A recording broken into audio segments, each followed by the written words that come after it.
As we start to look at graphs of polynomials, we see why it is that we're so interested in that leading term. Remember that each term of a polynomial is of the form a times x to the n, where that a is the coefficient and the n is the degree. The leading term, being the term with the highest power, determines a lot about the behavior of the polynomial, particularly for very large and very small values of x. By very small, I mean closer to negative infinity rather than closer to 0. So if we look at what we have here, we have an example of a degree 3 polynomial. We have an example of a degree 4 polynomial. Our degree 3 polynomial looks like it turns around 2 times. We would say it has 2 turning points.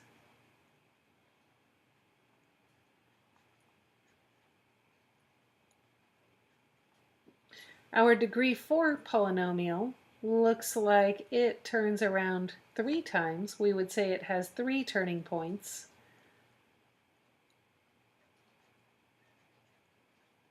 If we now start looking at the x-intercepts, which are the zeros of the function, I can see that my degree 3 polynomial appears to have 3 x-intercepts. My degree 4 polynomial appears to have 4 x-intercepts. The pattern that we have just identified here is fairly common for each degree of polynomial. If our degree is 3, we can have up to 3 x-intercepts. So these numbers go together. It's also true that if the degree is 3, we can have up to 2 turning points. So we can see that the number of turning points is 1 lower than the degree. That pattern persists with our degree 4 example. We have a degree 4, 4 x-intercepts, and 1 fewer than that, which is 3 turning points. This doesn't mean that every degree 4 polynomial is going to have 4 x-intercepts and 3 turning points, but it does mean that that's a maximum. It cannot have more. So this table summarizes what we would see in a degree n polynomial. So we're looking at any number n now, and we can classify these by even and odd values of n. So the top row shows what the end behavior of a polynomial is like if the degree is even, right? If the degree is even, then we expect the ends to either both go up or both go down. They follow the same pattern. This is like what we see with a parabola. A parabola is an even degree polynomial, it's degree 2, and the parabola either opens up or it opens down. If the degree is odd, we see the reverse of that. The end behavior is opposite on the two ends, right? This is like what we see with a straight line, right? A straight line never turns around. If it started out high, it doesn't turn around and go back to high again. It just kind of picks one direction and keeps going in that direction. And how we determine which of those it's going to follow has to do with whether the leading coefficient is positive or negative. So if the leading coefficient is positive, just like what we see in parabolas, for a parabola we would say the parabola opens up. We have the same kind of behavior for other even degree polynomials.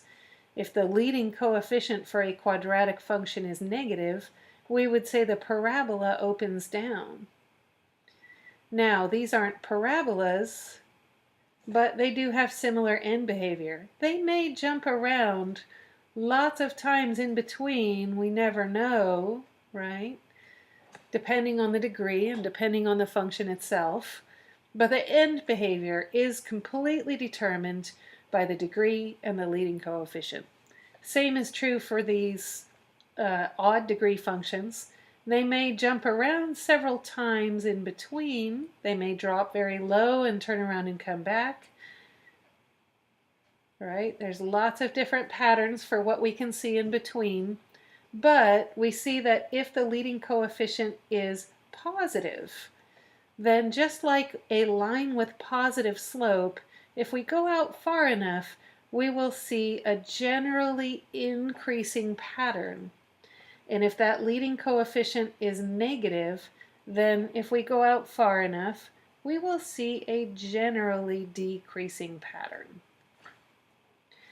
Also, we can have at most n x-intercepts and at most n-1 turning points for a degree n polynomial.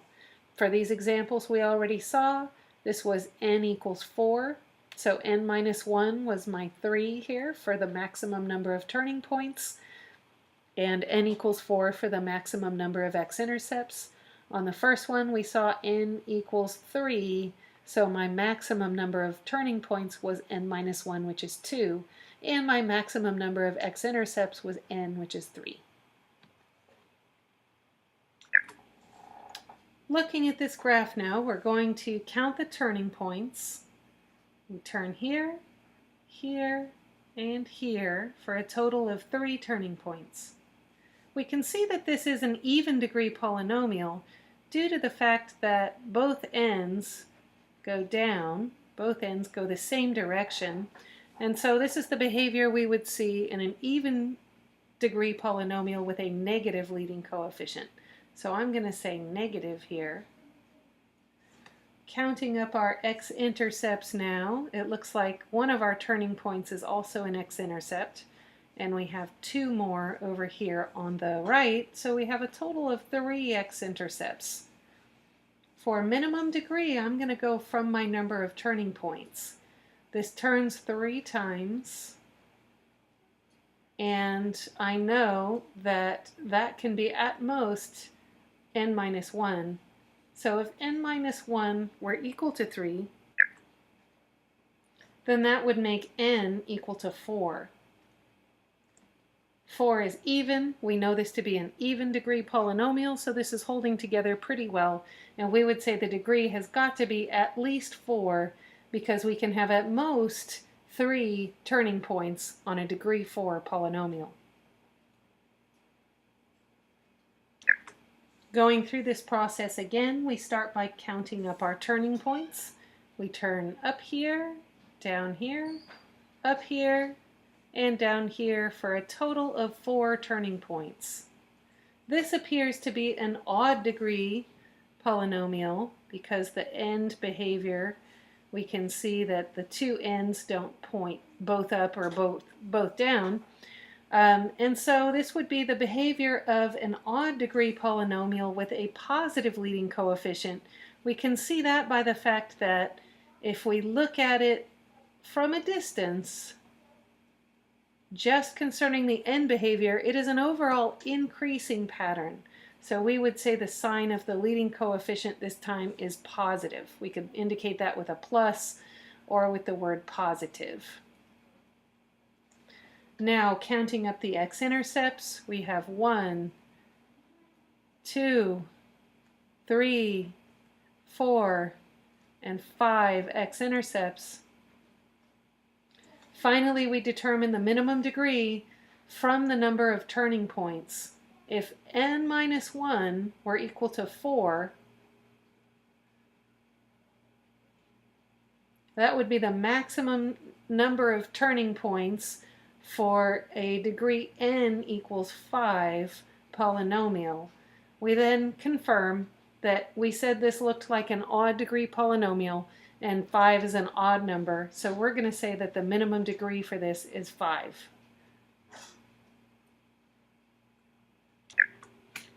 One thing this kind of analysis can be used for is figuring out an appropriate model for data. In this example, we have new construction building permits by year. We can see that the graph goes up and down several times over the course of the years shown. We can come up with a reasonable guess for what degree polynomial we might want to use to model this. There's more than one reasonable answer, as we can see.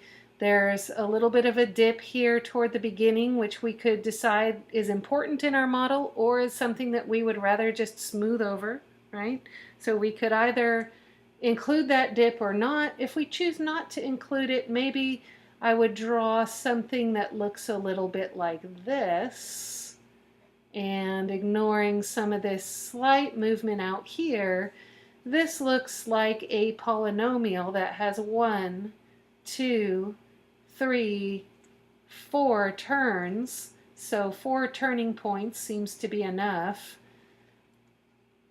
If I want to use the smallest possible degree polynomial, then I want n minus 1 to equal 4, which means I want n to equal 5. So maybe I would use a degree 5 polynomial for this. Somebody else might come along and say 7. So there isn't one correct answer to address something like this.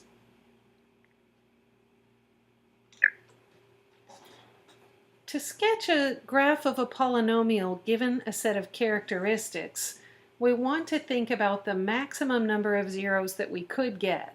So for a degree 3 polynomial, I know that my end behavior is going to be that of an odd degree polynomial. So I'm going to have something that's an overall increasing or an overall decreasing pattern rather than the ends both going up or both going down.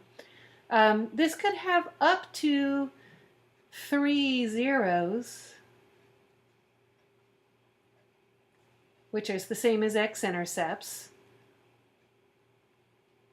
and up to 2 turning points.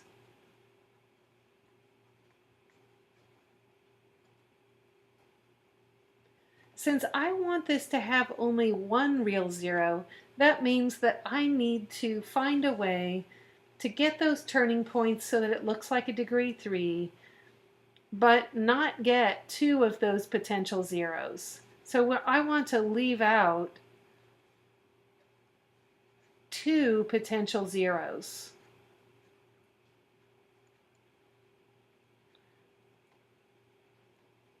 Here's how I'm going to accomplish that. I want to do all this with a negative leading coefficient, so somewhere in the background that's on my mind too. I'm going to start up high and come down. I'm going to turn around before I get to the x-axis and then turn back around and keep going, so that I can see here is my 1 x-intercept. The way I left out 2 potential zeros is by turning the graph around on one side of the x-axis and not letting it cross at all. If I have a curve like this that approaches the x-axis but turns around before crossing, I'm going to leave out 2 potential zeros.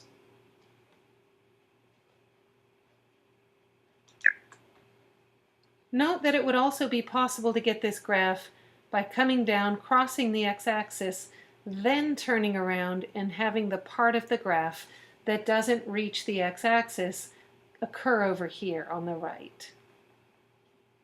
Both of these are perfectly valid answers to this question.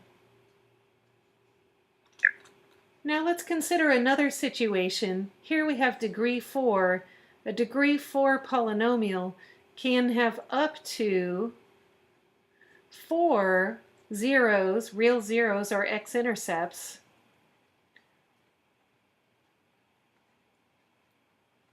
And in this case, we want to have 3, right? 3 real zeros is the same as 3 x-intercepts. So that means we want to leave out 1 potential zero. We don't want to leave out 2. We want to find a way to draw this graph that just leaves out 1 potential zero. We saw that turning the graph around before it reaches the x-axis is going to leave out 2 potential zeros, so that's not what we want to do. What I'm going to do, this is going to be degree 4, so it's even degree, positive leading coefficient. I want both ends to go up. I'm going to come down and turn around right where I touch the x-axis, and then let the other bump here cross, right? What this gets me is, as I can see, 1 x-intercept over here and 2 over here for a total of 3 x-intercepts. Touching the x-axis but not crossing it is how we can eliminate 1 potential zero. So we'll just touch the x-axis but not cross.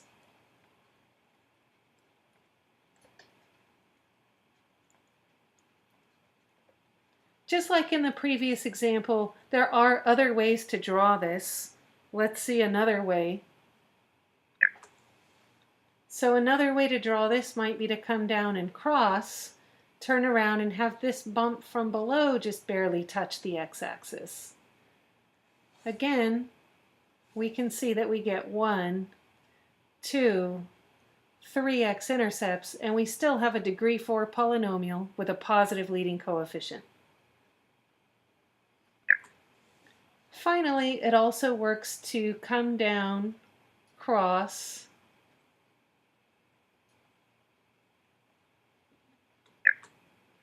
cross again, and have the point where we just touched down be all the way over here on the right. But those three are pretty much the only ways to accomplish this. There could be small variations in exactly where the graph crosses the x-axis, but it's going to be some combination of crossing the x-axis with one point at which the graph just touches without crossing.